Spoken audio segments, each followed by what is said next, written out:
surround yourself with people smarter than you. It's an old adage, but I really believe in it. It's finding mentors, learning from mentors, and then eventually one day you're able to give back. This is The Entrepreneur Way with Neil Ball. Unlocking the secrets of successful entrepreneurs 7 days a week. Subscribe to our podcast and follow us on Twitter at Neil D. Ball. Napoleon Hill said the power of the mastermind is the driving force. To discover how you can unlock the potential in your business using the power of a mastermind, go to mastermindunlimited.com. And now, here is your host, Neil Ball. Hello everybody, it's Neil Ball here. Thank you so much for joining me today on The Entrepreneur Way. The Entrepreneur Way is about the entrepreneur's journey, the vision, the mindset, the commitment, the sacrifice, failures and successes. I'm so excited to bring you our special guest today, Frank DeGeorge. But before I introduce you to him, I have a quote for you. Paul Samuelson said, "Good questions outrank easy answers."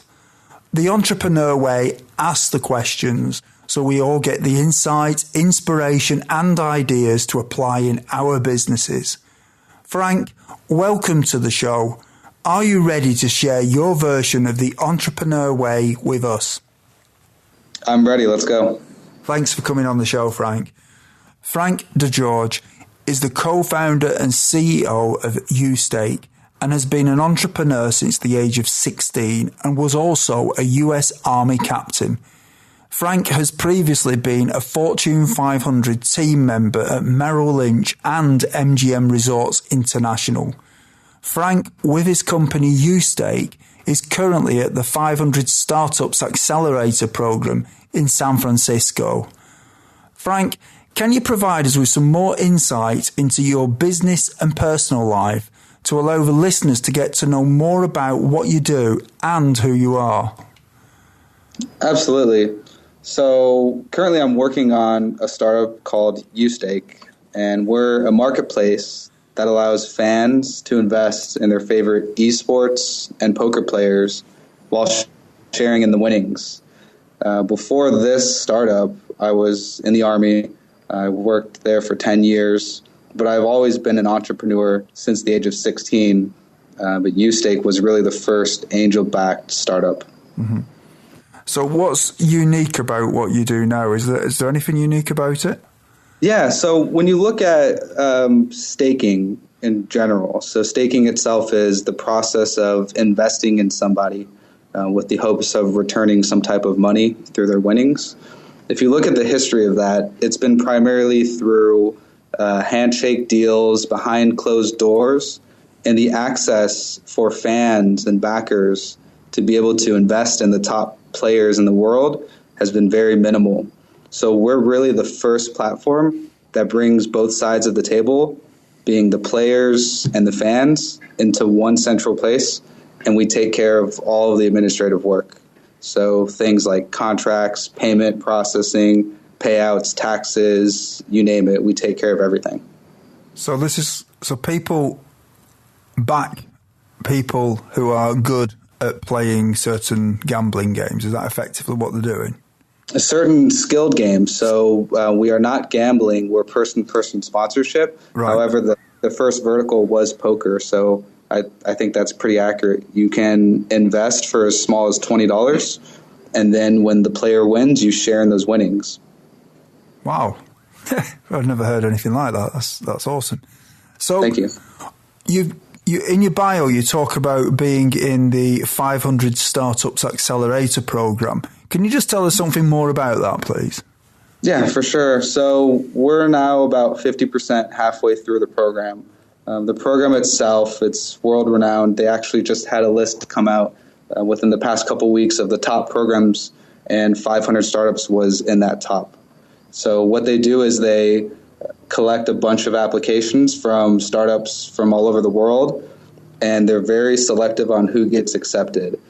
Being accepted into the program means not only do they invest in you as a company, but they also provide access to their network, which is thousands of successful investors, mentors, and other startup founders that help you grow your business.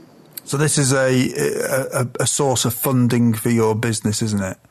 Correct. Yeah, they invested $125,000, and we're here for 4 months. At the end of the program, we'll go to what's called Demo Day, and we pitch in front of hundreds of investors. And for us particularly, we're raising our seed round, so it's very helpful. It gets us the exposure that we need. And if you are successful for that, what does that do for you? I think if you look at historically the companies that have come through accelerator programs or companies that have been invested by them, they really help skyrocket growth. They really help the mainstream audience understand who you are. So for us, when you look at poker, you see it on ESPN occasionally, and you hear some negativity around it. You hear things like online poker and all the bad things. So for us, it's really getting the exposure, talking about the fan experience that we're bringing, and talking about how we can really improve this problem that exists in the marketplace and bring it to a mass audience. And what do you enjoy most about what you do, Frank? I really just enjoy solving problems, especially to major issues. But for me, I really like looking at big picture and then focusing on one thing at a time. And what is it that drives you? I think seeing hard work come to fruition, and then the success that comes as an aftermath. How do you relax when you're not working in your business? Well, before I got here, I'd say the answer to that was spending time with my family. Unfortunately, my family is, I've got a wife and kid. They're on the East Coast. I'm on the West Coast in California. So I do FaceTime with them, and I visit at least once a month. But I say, relaxing when I'm not working is just taking my mind off of everything that's happened in the day and just kind of hang out and do nothing for at least 30 minutes at night before I go to sleep. Yeah. So that, obviously being apart from your family, that must be quite difficult. Is that something that's a temporary thing at this moment in time once you get your business started? It is. It's temporary, but what's great about it, although it's unfortunate, being in the military, having been deployed overseas and having been to so many training sessions for weeks and months at a time, my wife and I were used to this. It's not the norm, and we hope it ends sometime soon, but we're able to cope with it much easier than others. Yeah. And do you have any entrepreneurial role models? I do, absolutely. Someone really close to me is my father-in-law, so my wife's husband. He started his own business pretty much from scratch, and he's very successful. Other people, like our co-founder and COO, Scott Hansberry, he's a very successful startup entrepreneur. I'm lucky that he's on our team. And then mainstream guys like Mark Cuban and Warren Buffett, all those guys are role models to me. Frank, what I'd like to do is just talk about the time before you were an entrepreneur a little bit with you. What difficulties did you have to overcome when you started your business? For this one in particular, for YouStake, all the way up until January of this year, that's when January I first started working full-time only on this. So up until that point, I was working at other jobs. We launched last year, but during those 6 months, I was still working as a program manager for the Army. So I think the most difficult thing has been working on a single project and learning how to multitask and, figure out what's priority. So you were in the Army, and now you're an entrepreneur. There must be quite a difference between those two things, because in the Army everything's sort of defined. Well, I say not everything's defined, but a lot of things are defined for you. Whereas an entrepreneur, you define everything yourself. So what's been difficult for you in doing that, making that transition? That's a really good point. It's actually, I look at it as a training session, if you will. Everything I did with my previous jobs, yes, there was structure and there were standard operating procedures and policies. And seeing how those, what we call SOPs, how they translate and how they're effective, helped me realize that as an entrepreneur and as we're building out processes, that we can actually control what we feel like is the future direction of the company. But having the experience with those policies has helped me translate into being an entrepreneur. And do you find obviously when you're in, well, if you're in a job or you're in the army or something like that, then obviously you've got these, you can only do certain things once you get the go ahead to do them and things. Whereas with being an entrepreneur, there's still limitations, obviously, but a lot of those things are not there. How have you managed to deal with that transition across that? Yeah, it's you let your creative mind run free as an entrepreneur, if you will. You know, there are definitely limitations when it comes to time and money, but that's the great thing about being an entrepreneur. You can try something. If it doesn't work, you try something else. Yeah. And did you have any doubts that delayed you starting your business? I'm not sure if there were any doubts, but I am by nature an overly cautious person. So I was always seeking validation. Does this market really exist? Will this actually work? So I'm just thinking about what you're doing. How did you get the idea for your business? Where did that come from? Yeah, actually, I've always been a fan of poker. I was never a professional poker player. I get asked that question a lot, although I have a lot of friends who are professional poker players. For me, I just remember watching the World Series of Poker on ESPN and listening to one of the commentators say how one of these players who was about to win millions of dollars had actually sold a large percentage of himself. When I heard that, I had no idea what that meant. I tried to research and figure out what this was, and it turns out that a majority of poker players, from the amateurs, professionals to celebrities, they're all selling their action, we call it, selling pieces of their tournament entry fee, mainly so they can reduce risk and variance. But again, through my research, I realized there was no marketplace available to the mainstream audience. You look at poker, there's 100 million fans worldwide. I would say less than 1% of those fans have access to these type of deals before YouStake. Yeah. So my next question is going to be very relevant then. You must have made mistakes in getting into this market, because clearly you can do all the research, but when you actually try and apply what you think you need to take to the market with this, then there must have been things you had to adjust. So what mistakes did you make that slowed your journey? Yeah, I think when you look at mistakes, we launched last June, but leading up to our launch, we were in stealth mode for quite a while. During stealth mode, we were building out partnerships, continuing to research the market, but the number one question for us was the legality. So I don't consider it necessarily a mistake of waiting, because let's say we conceptualized the idea in 2013, but we didn't physically launch until 2015. The reason behind that was to make sure that everything was squared away before we launched to the public. So mistakes, yeah, I'm sure we've made some along the way, and we've quickly iterated and adjusted. But I think my key takeaway on that is you have to listen to your customers, and if you make a mistake, you have to fix it. Yeah. What are some of the things that you did before you started your business that'd be helpful tips to some of the listeners who haven't yet taken the first step on the entrepreneur way? Yeah, for those listening and considering starting their own business, I think it makes a lot of sense to first understand the market you're jumping into. And then secondly, look to see if there is competition, if there are alternatives. And if there are, which is an okay thing, it's actually good to have competition. How can you be better at what you're doing than what they're doing? When you came up with this idea, were you looking for an idea at the time, or was it something that just sort of just hit you and you just thought, wow, I can't be able to do that? Yeah, I actually think the latter. I think it just hit me as I was looking for alternatives. So it's kind of the last comment I made on understanding the market and looking for alternatives.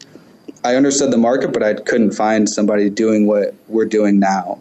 So it was really like something hit me in the face saying, we have to do this. The problem is so large. Again, 100 million fans worldwide. Poker is a $16 billion a year marketplace. So it's just a massive opportunity.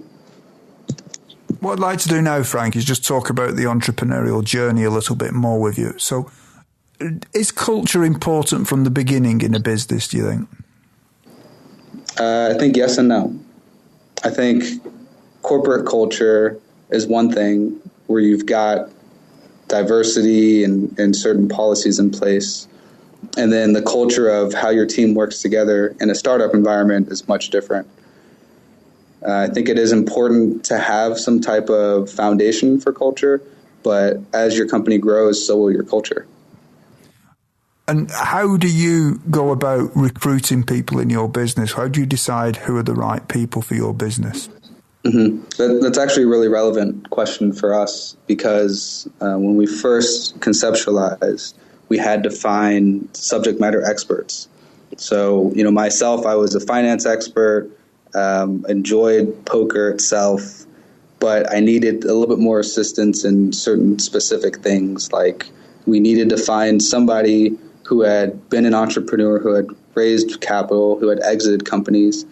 And for us, we actually used AngelList as one of our tools, and that's how we found Scott, our co-founder. Knowing what you know now, is there anything that if you'd known it when you started out would have helped you to shortcut the learning curve? Yeah, I think I'm sure there's a lot of things that could help me shortcut the learning curve. But at the same time, I don't think I would change. I don't think I would change anything I know today because I learned immensely. And I think that'll help me translate as I move into other ventures after YouStake. And how do you make sure that you continue to create innovation and get creativity with the people that you employ? We're very open about everything we do. We have a monthly call with all the advisors and the founders. We're very active on social media, so we're listening to our customers. But I think in general, going back to the culture question, we share a lot of similar ideas and viewpoints about the world, and we're just all about thinking about new, innovative, creative ways that can help grow the business. And how much does gut feeling influence your decisions in your business? I think for me personally, I'm a very analytical person. So I have to see some type of logic in every decision-making process. And I owe part of that to the military, the way that they train you. But I don't avoid intuition. So overall, I think gut feeling with a combination of logic helps me make decisions in my business. Life is made of constant change, whether we like it or not.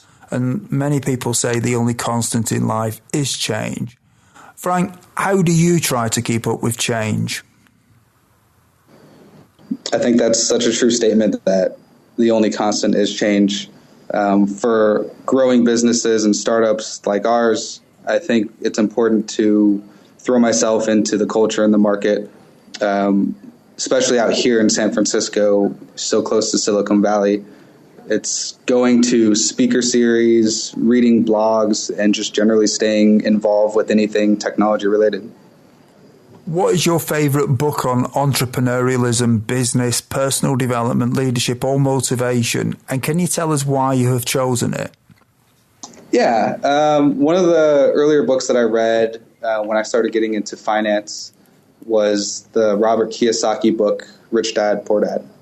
And I think that's a great book I would recommend to others who haven't read it, not only for finance, but it's a great book on business and motivation. Another book I would recommend that's one of my favorites is Venture Deals and Founder's Dilemma. Both of those books talk about the startup world and financing. Thank you. So it's relevant. Everyone, when you have a busy life, listening to audiobooks is a great way to expand your knowledge in the time when you may be doing other things, such as driving or when you are at the gym. We have a special offer for you with a free audiobook of your choosing. To choose your free audiobook, go to www.freeaudiobookoffer.com. As long as you haven't already signed up, then you will qualify. Frank, what I'd like to do with you now is speculate about the future a little bit with you. Mm-hmm. What one thing would you do with your business if you knew that you could not fail?